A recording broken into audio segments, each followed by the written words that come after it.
Hi, friends. Okay, so I used to do this ages ago when I very first started coaching. I used to make these little videos once a week, and I was thinking this weekend as I was at leadership that it was something that I really loved and just felt like was fun and encouraging. So I want to start doing that again. And I'll drop them here. I'll drop them in the Challenge Tracker app. And I'm hiding in the bathroom from my kids right now. I am a hot mess because I just got back yesterday from leadership retreat and haven't even had a chance to think straight. But that's real life, and not everybody's perfectly put together or every day. But we just got done going through the book of James at church. And this weekend, oh gosh, it was so much fun. It was so encouraging. It was so inspiring. It was one of those things that I have worked hard for so many years and totally enjoyed just unplugging and relaxing.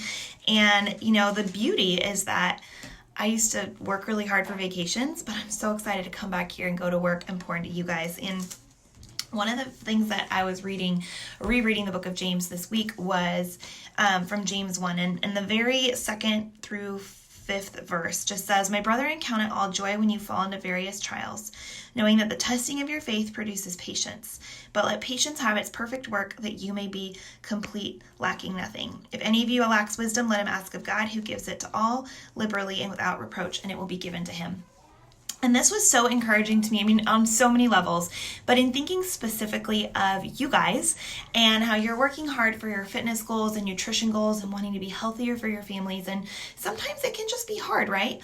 But there's a couple things that really jumped out at me, and I hope they encourage you too. The very first one was just saying that let patience have its perfect work. That takes time. It's not instant. No work is just done like that, right? There is a process. There is a longevity that happens. And so the very first thing I want you to do is to be encouraged that this is a process. This is something that's ongoing, and it doesn't matter if you screwed up your nutrition yesterday. It doesn't matter if you had a rough week the week before. I don't want that to stop you. You have to let it work. You have to let it work in. You have to trust the process. You have to finish the program, right? You have to commit, but you got to give that the time that it needs. And I think so many people will expect quick fix in a week, or they fall off the wagon and they're like, oh, I'll just screw it until next January or whatever. But you have to let it, and let is a verb that is something that you do, that you actually have to position your heart in a way that allows that process to happen. It's not being forced on you.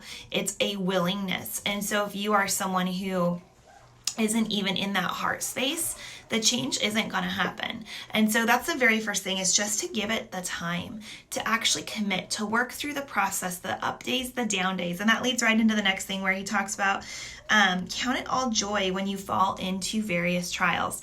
Now, obviously, this is talking about a lot more serious things than nutrition and fitness, but how many of you find it hard to avoid the donut at work?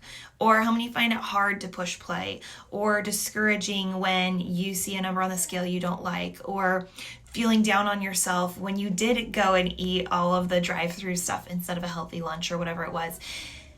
Those are trials, and yes, they seem small, but what I am so passionate about in terms of our health and fitness and nutrition is that is the gateway to our life.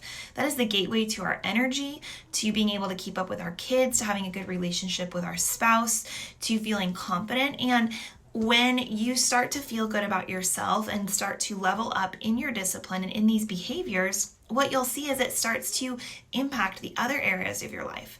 Maybe all of a sudden you're waking up a little bit early because you need to get your workout done, and you find that you have time to fit in your devotions now. Or you're not as stressed out with your kids because you actually had some energy and some space for you. Or you're more motivated to eat healthy because you started seeing these results. So these things do matter. These things do have a big impact. And so I want you to, instead of thinking like, oh my gosh, I have to push play again, or I have to eat vegetables, or this is so hard, instead of whining about that, to count it joy, because you're knowing that it is working patience. It is a process like we just talked about, that it takes time. And every time you say no to a temptation, every time you say yes to something that's good for you, it's another little building block that's added into your life. It's another little building block that's going to build up that strength, that's going to build up that confidence, that's going to help you become the person that you want to be and who God has created you to do. And when you're struggling with these areas, it says right here, ask of God who gives to all liberally. He wants to be asked into this process in your life. It matters. The hairs on your head matter. The days in your life matter. The ups and the downs matter. And He is there to give you the strength and the wisdom and the perseverance. And yeah, it still might be a hard journey, but you can do it. So this week, I want you guys to set your intentions, to drop below, what is your goal for this week? What is your motivation for this week? Who are you wanting to be, and what temptations are you going to say no to? How are you going to say, what is a healthier option for me? What is a better option for me in this moment that will have longer term rewards, that will allow me to let this process happen? And I'm going to trust it. So that's my encouragement to you. I'm sorry it's so late. I'm playing catch up, like I said, but I hope that this was encouraging today. And I just am so grateful to do life with you women. You guys truly are the reasons that I show up every day. So I am going to go take care of the chaos that is in my living room right now. I am going to really be focusing on dialing in my nutrition this week and getting my workouts done, and I can't wait. So I'll talk to you guys later.